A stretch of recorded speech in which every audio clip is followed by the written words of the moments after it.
요즘 여자와의 썸이 깨졌다며 사연을 보내주시는 분들이 꽤 많아요. 이유는 정말 다양하겠죠. 근데 그 중에서도 제가 가장 안타깝다고 느낀 경우는요. 이분은 여성이 호감 신호를 보낼 때 남성이 반응이 없어요. 자기가 부담에 대한 대상이 되지 않으려고 하다 보니까 이 여성은 오히려 이게 거절이라고 인식을 해버리는 타이밍을 잘 알아차려야 될 것 같아요. 이게 진짜 많이들 헷갈려하는 지점이에요. 본인은 조심한 거, 상대를 배려한 거라고 생각을 했는데 상대는 관심이 없구나 라고 받아들이는 순간이 생기는 거죠. 저는 이걸 조심하려다 놓친 케이스라고 얘기를 합니다. 근데 여기서 이런 생각 드시는 분들 많을 거예요. 혹시 여자가 관심 없다는 신호를 보낸 거였는데 내가 괜히 부담을 준 거면 어떡하죠? 특히 회사, 동아리 모임처럼 관계가 얽혀있는 상황일수록 이런 고민이 더 커져요. 그러니까 이분은 그렇게 조금씩 이렇게 어떻게 보면 잽은 안 날리고 한 방으로 하려고 부분이 있으니까 여성분이 확신을 주기를 기다리는 태도 자체가 아 내가 수동적인 부분이구나 지켜보는구나 그러다 보면 타이밍도 놓치게 되고 긍정적인 대화 안에 사적인 질문들 조금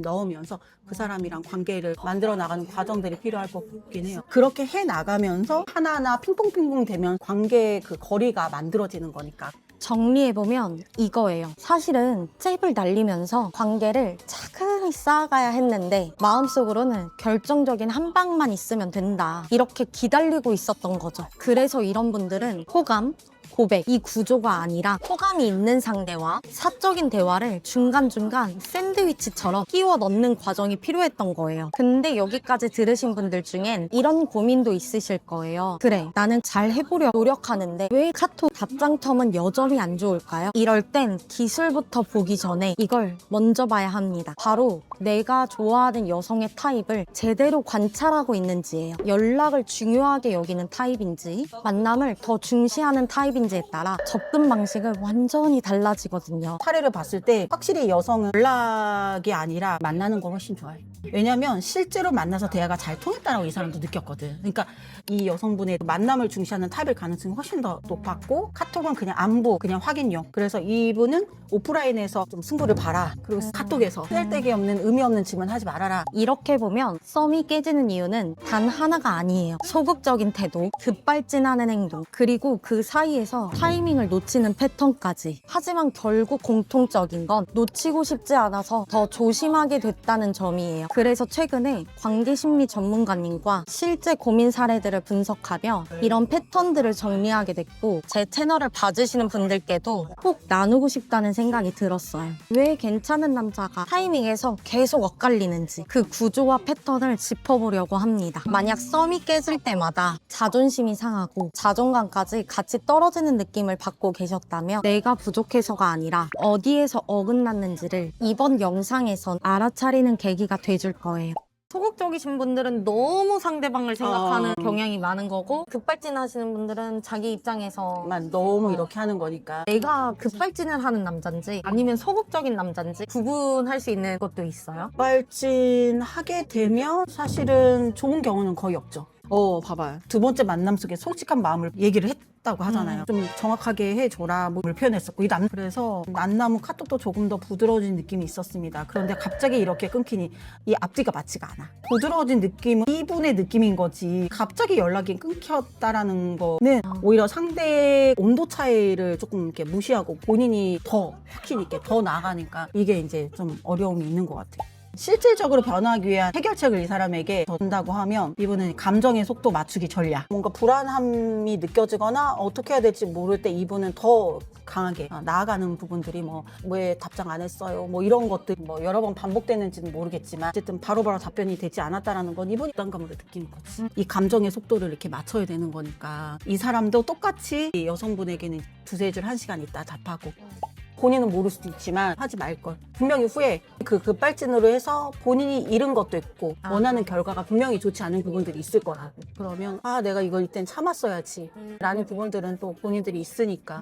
되게 여유 있게 다가왔다고 생각하시는 분들이 많은 것 같아요. 내 마음이 어떻든 이렇게 바로바로 답장이 없고 연락을 끊는다는 건 어쨌든 사인을 준 거잖아. 이 사람이 분명히 자기 좋았었는데 뭐 갑자기 했을 수도 있고 근데 분명히 신호가 있는데 그걸 못 알아차릴 수도 있는 거고 그때 마음이 괜찮았는데 잘 통했는데 왜 그러지? 이건 내 느낌인 거잖아. 그러니까 그걸 구분을 해야지. 내가 느낌하고 실제 사실하고 이게 당연히 맞지 않으면 본인이 스스로를 점검해야지. 아, 내 느낌이 잘못됐구나? 내가 이걸 놓쳤구나? 이런 걸 알아차려야 되지. 여자가 마음이 100%가 아닌데 행동으로는 드러내지 않는 분들이 꽤 있단 말이죠. 그거를 구분하는 시도는 있는 것인가? 여성이 행동은 괜찮은 척 하다가 마음은 아닌 거야. 그러니까 우리가 이 마음과 겉이 다르면 어렵긴 하지. 그럼에도 불구하고 우선 내 마음을 표현해야 되는 것이 맞는 것인가 고민이 되는 거예요. 한 사람만 사실은 노력한다고 해서 관계가 좋아지는 거는 아니기는 하지만 내 입장이 아니라 이 여성은 만났을 때 너무 좋아. 근데 다가오면 뒤로 빠져. 그런 것들을 잘 봐야 돼. 이 사람이 그 상태인 거야. 그렇잖아요. 이 사람이 좋기는 하는데 한 발짝 오게 되면 부담을 느끼네? 왜 이 사람 왜 부담을 느끼지? 그러면 이 사람의 입장에 대해 생각을 해봐야 되는 거야. 그러니까 가까이 다가오면 관계가 더 깊어지잖아. 그러면 이 사람과 나와의 관계가 귀결이 돼서 뭐 사귀는 사이, 뭐 썸이 아니라 이렇게 돼버렸을 때 이 사람이 느끼는 뭔가 두려움과 불안과 걱정이 뭔가 있나? 라는 것들을 사실은 생각해 볼 수 있는 거지. 아직은 이 사람의 마음의 준비가 안 되는 거지. 근데 이런 상황에서는 분명히 100% 이분이 한 발짝 뒤로 나가면 이 사람은 한 발짝 올 거라고. 그거를 잘 봐야 돼. 그리고 늦게까지 카톡 보내고 했는데 그렇게 밤새도록 에너지를 쓰는 거를 중단하라고 할 거야. 이 사람은 그 안에서만 자기가 좋은 거를 포함하는 거잖아. 여기를 중단해야지 애가 타는 거지 사실. 이분은 그냥 진짜 열심히 한 건데 열심히 하고 노력하고 근데 힘을 빼야 돼. 네. 50%만 하라고. 진짜 이 사람이 원하는 앞으로 다가오는 거를 필요하지. 고민 사연자님들이 본인들의 관심과 그 헌신 주지만 존중을 받았나? 라고 생각했을 때는 미지수인 것 같더라고요. 본인을 낮추는 거가 익숙하신 분들은 그렇게 하면서 관계를 해왔던 분들이었을 가능성이 높고 또 괜찮은 사람이야 라는 것들에 대한 부분들을 지지받지 못했을 수도 있고 그게 공통적일 거예요. 연애 경험이 부족해서 그럴 수도 있고 동성과의 관계하고 이성과의 관계는 완전 다른 거니까. 그렇죠. 연애가 스펙이 돼버렸어. 우리 그런 말 있잖아요. 연애 많이 한 사람이 결혼도 잘한다. 그러니까 그만큼 많은 경험 쌓여야 관계에 대한 능숙함, 이 상대를 파악하는 것들 또 혹시 잘하니까 좋은 사람을 선택할 가능성이 더 높은 거죠.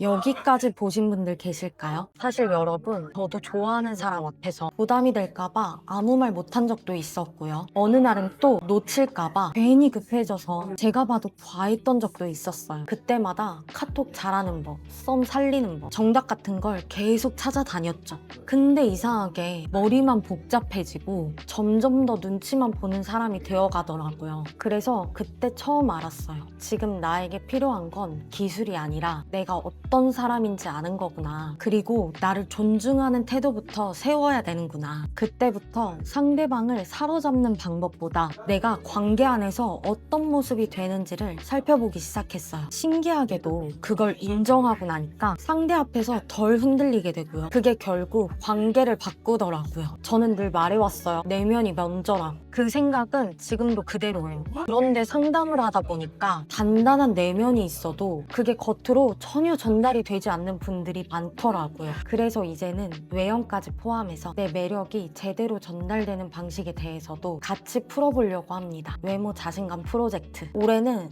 정말 해보려고 해요. 얼마 뒤 외형 변화를 통해 사람들에게 자신감을 찾아주고 계신 스타일리스트 분을 직접 만나보기로 했습니다. 어떻게 하면 내 가치를 이해하고 그게 자연스럽게 드러나는 사람이 될 수 있는지 그 과정 여러분들이 함께 하실 수 있도록 공유해볼게요. 오늘 영상 보시면서 굳이 정답 찾지 않으셔도 돼요. 대신 내가 어떤 모습으로 관계를 맺어가고 있는지 한 번만 돌아보셨으면 좋겠어요. 그걸 알아차리는 순간부터 관계는 조금씩 달라지니까요. 프로젝트가 궁금하시면 구독 눌러주시고 나누고 싶은 이야기나 고민은 댓글로 남겨주세요. 그럼 저는 다음 영상에서 뵐게요. 안녕.